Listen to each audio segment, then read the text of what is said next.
Today I was having a chat with Tom Howard. Thanks for joining us, Tom. Tom is a co-founder of Adioso Travel and TainData. How are you going, Tom? Yeah, good, David. Yeah, pretty good. If you better just give us a quick rundown on how you got involved in technology, just a short history of where you started, and just on your startups that you've been part of. Sure, yeah. Yes, long story. I'll try and keep it quite brief. For me, it goes right back to when I was starting university in the mid-90s. I left high school not really knowing what I wanted to do, but one thing I did know I wanted to do was to start companies. I'd grown up in a family where my father had run an electronics business, and so I'd sort of seen what it looks like to be a technology entrepreneur, and I worked with him in school holidays, and as I went through uni, I worked with him outside of my uni time, and that was a great way to get experience and make some money, but really have some hands-on experience working in a small tech company that otherwise it would be pretty unusual to get that sort of experience if you didn't have that fortune of it being a family business. So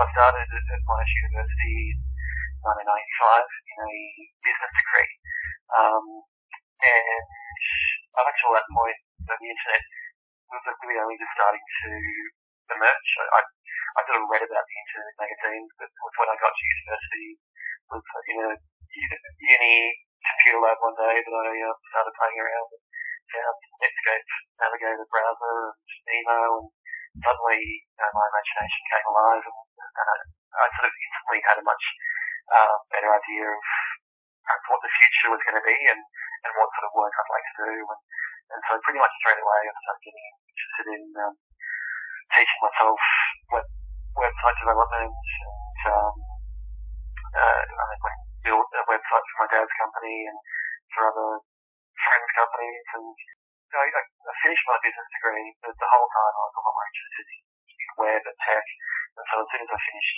uni I got a job for an internet company that was really big in those days called Internet, which at the time was the biggest internet provider, and I worked just at pretty basic low-level jobs as a tech support, customer service rep, and I worked for another internet company doing similar sort of work called Pacific Internet, which became PatNet, and eventually Telstra bought that. And so basically my first professional work in the technology industry was working, like I say, tech support, help desk, and then into I did some sales engineering, where you're working between the corporate sales team and the engineering team to build solutions for companies rolling out networks, and that was sort of into the early 2000s where broadband was starting to roll out, and a lot of companies were building big multi-site networks that we could build some really cool solutions. So yeah, I did that working in ISPs and telecommunications companies for about 4 or 5 years. I started my first company with my colleague from Pacific Internet, his name was Sen Bailey, and we started a company in 2003. And initially it was a company to provide managed services and consulting to other small internet providers. We saw an opportunity to do that, and initially had some solid traction doing that. There were some companies that were just starting out trying to build their own platforms as virtual internet providers, and we built some technology to be the platform for them to sell their services over. But after about 2 or 3 years of that, we got a bit burnt out and just kind of bored of that kind of work. And we'd heard about this organisation in America starting up called YCombinator by this guy called Paul Graham, who'd been writing these essays on how to start startups and about innovation. And, this was the mid-2000s where finally consumer web was becoming a real thing. Companies like eBay and Amazon were the real deal, and Facebook was emerging, Twitter was just starting, and we sort of looked at all that and thought that was really exciting, that was really cool. Wondered what we could do to be a part of it. And then at the same time, the low-cost airline industry was just starting to really pick up pace. Jetstar and Tiger Airways and AirAsia, getting really active in Australia, helping making it really affordable for people to travel, not just domestically but internationally, especially to cool places like Thailand and Bali and Vietnam. So it was my co-founder, Sam, who had the idea to build a search engine for travel. And we realised that there was something missing in the travel industry for online search, in that it wasn't really suited to the way young, flexible travellers search for travel. We found that if you go to an existing, established travel search website like Expedia or Webjet or even Skyscanner in those days, you always had to start by putting in your origin city, your destination city, your departure date and your return date. And if you weren't sure about any of those things, if you were flexible on your destinations or your dates, in those days you just had to search a whole lot of combinations. So we had this concept to build something that was really flexible, so you could search for things like Melbourne to anywhere in Southeast Asia, leaving any time in July, returning 3 or 4 weeks later, and to see all the destination options and the departure and return dates that would give you the best deal. So we did that, we built that and released it. People got really excited about it. And so at the end of 2008, we applied with that to YCombinator. So I went in for the interview and got accepted. And then we then joined the 2009 batch with Airbnb, and that's really what got us started. That's awesome. Yeah, I remember the first time you told that story when during our accelerator program where I first met you.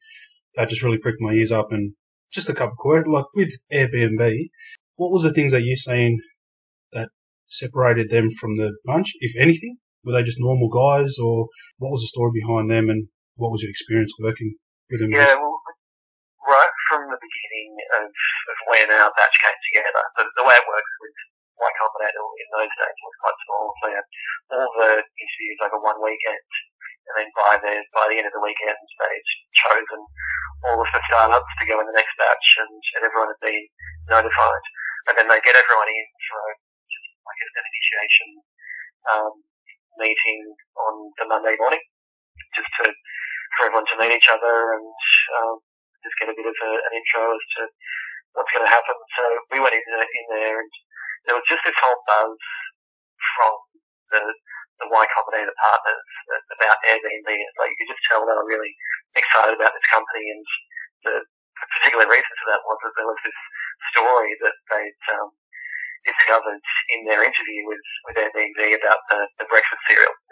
The breakfast cereal story is now this really famous story, part of the whole Airbnb mythology, which is that in their first year or two, when they were just starting out, they invested a whole lot of money in building their site and sort of trying to build their profile. And they had some success. They'd had some big events throughout the 2008 election with the Democratic Convention and Obama's campaign launch, and that had helped to get them some media profile, but they still weren't making enough money to survive. And in fact, they were in quite a lot of debt. And so the way this idea they came up with to make themselves some money was to design and print up these novelty breakfast cereal boxes they could then sell to their Airbnb hosts, so that the hosts could give breakfast to their guests. And they ended up making like $40,000 just selling these breakfast cereal boxes. And when the YCombinator partners heard that story, they were just so amazed and impressed by it that was basically the thing that got them into YCombinator, because the YC partners didn't actually think the Airbnb concept was a really good idea. But they heard about the breakfast cereal concept and the fact that that's kind of what kept them going financially, and thought, well, these guys are going to be successful, whatever they do, so we'll fund them, and they'll probably change their idea, but at least we know that they're going to do well at whatever it is they end up doing.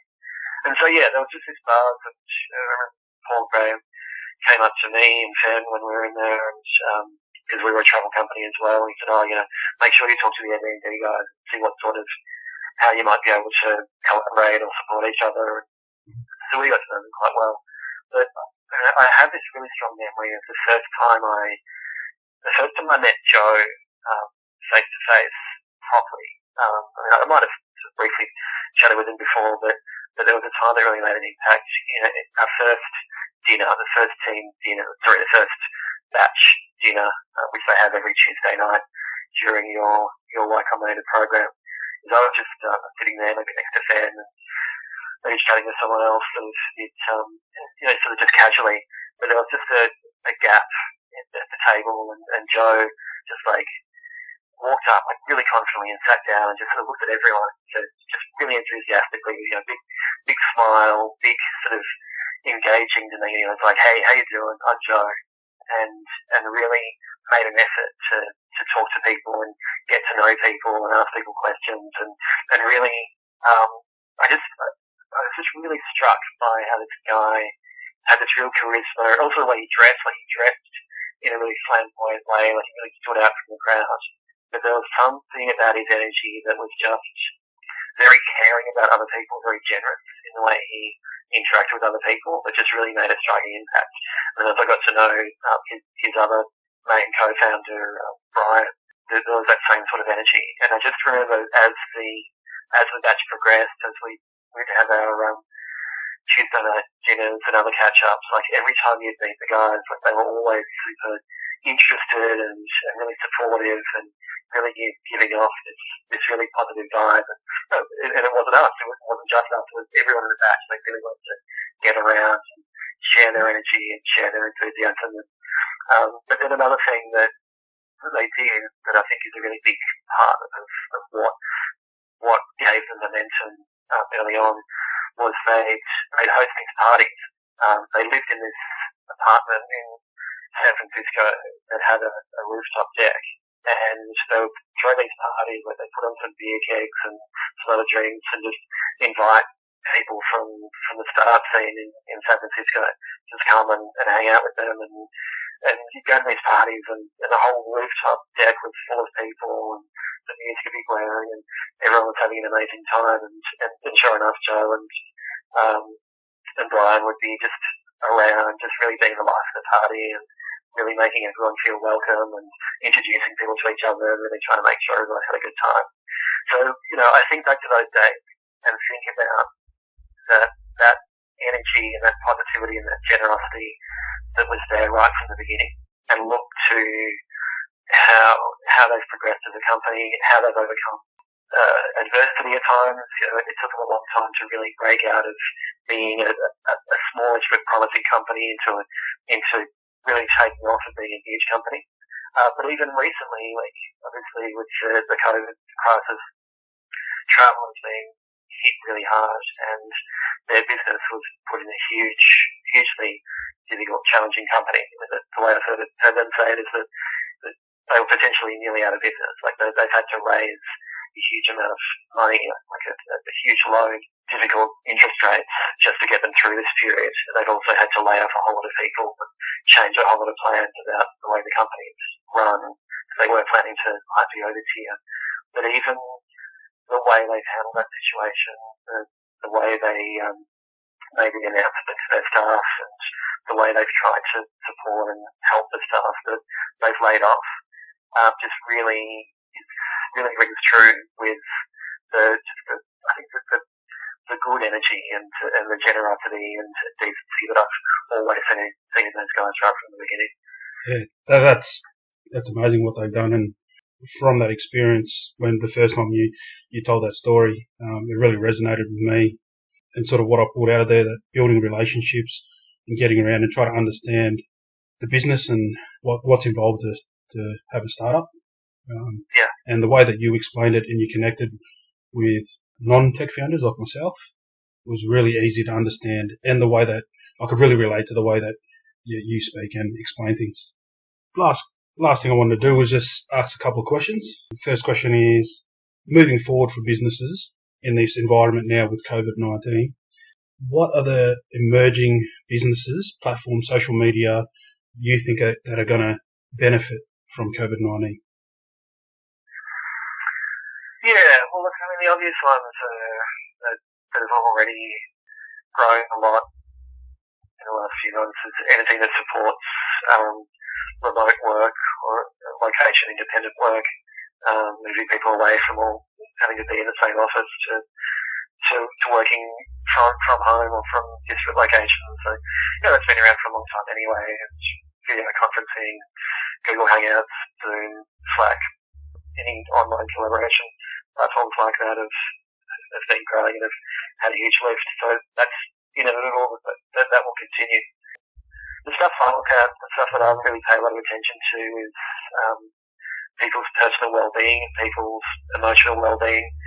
A lot of people are doing it really tough emotionally. A lot of people have lost work or have reduced income or lost jobs altogether. So there's going to be a big reorganisation of the economy.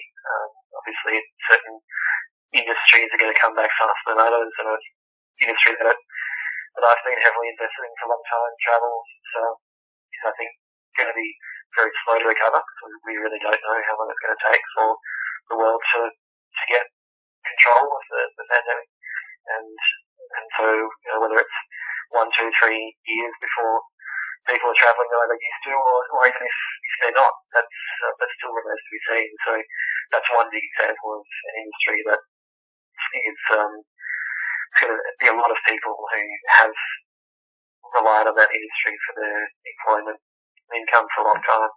So they're going to need to find other forms of work. So I think reskilling, supporting people finding new skills, new qualifications, new career paths, maybe new places to live in order to find work in whatever is the new sort of structure of the economy that emerges in the next year or two. I think there are all sorts of opportunities in that. I think there's potential for new versions of employment marketplaces and gig work marketplaces, things like Upwork and other platforms that allow people to connect with people either locally or internationally. Airtask is another one, freelancer.com. So those things have been around for a long time and have found their niche.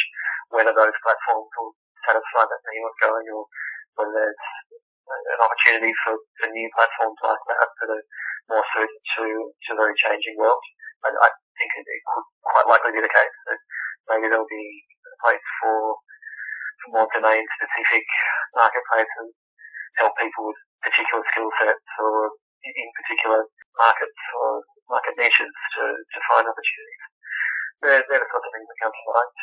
But also health, physical health, for doctors to be able to provide, doctors and other health practitioners to provide their service remotely.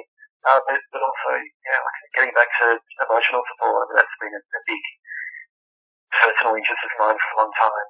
Personal development, emotional healing, overcoming mental illnesses, difficult life challenges, which even prior to the pandemic was a big and growing issue anyway. We hear a lot about the crisis and growing problem with depression and anxiety, which has been a big issue for a long time, and it's something that's affected me personally. Current crisis, I'm really making that worse and will make that worse for quite some time to come. So I think there are big opportunities for new and impactful ways for people to find help, whether it's from professionals or peer-to-peer support networks. That can parlay into new ways for people to socialise and dating and all sorts of things. So look, I think there are some. I like to talk too much in terms of excitement, because it still is a really difficult and grim period with a lot of people being ill and dying around the world. But equally, the shake-up is going to open up opportunities for important things that need to be done. So I think there are plenty of exciting opportunities for people to explore and embrace if they're able to do that, if they can find the time and ability to build prototypes and get funding and launch something and gain traction. I think now's a really great time to get into the startup business if you haven't before. Yeah, and it was good. I like what you mentioned about emotional healing and creating that network, because I think that's one thing that I wasn't ready for, was the emotional roller coaster. Starting something new in the tech space, getting rejections on the phone, making cold calls.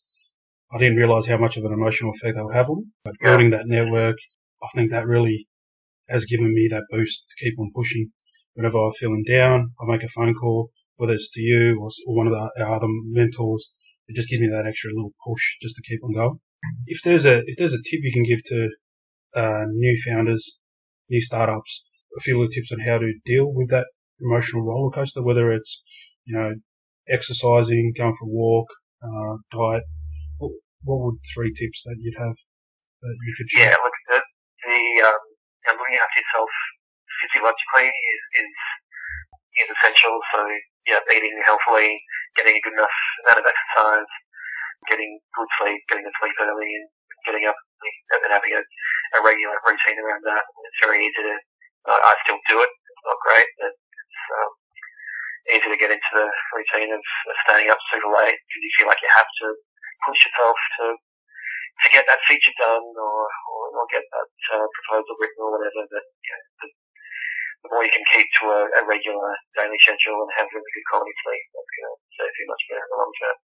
Yeah, and having a great support network, having a good relationship with your co-founders, making sure any issues, any sorts of disagreements or resentments or disconnects can be identified and addressed early when they're a small problem, rather than letting them grow over time and snowball into a big problem, because they're only going to get harder to deal with the further down the road you get and the higher the stakes are. Relationship issues between co-founders get much, much harder to resolve when people feel like there's a big amount of money or a deep sort of career opportunity at stake or big ego attachments. There's a lot of pride involved. But, the more you can have good relationships with your co-founders and good support networks, perhaps mentors who can be a sounding board to discuss things with, but also maybe to mediate disagreements and help you find consensus. That'll be really valuable. Yeah, but just never get too attached to what you're doing. Always have a really keen focus on results through both data and qualitative assessment of how you're going, and be very willing to change your business idea and change direction based on how you're going. Awesome. Thanks for your time, Tom, and look forward to chatting. My pleasure.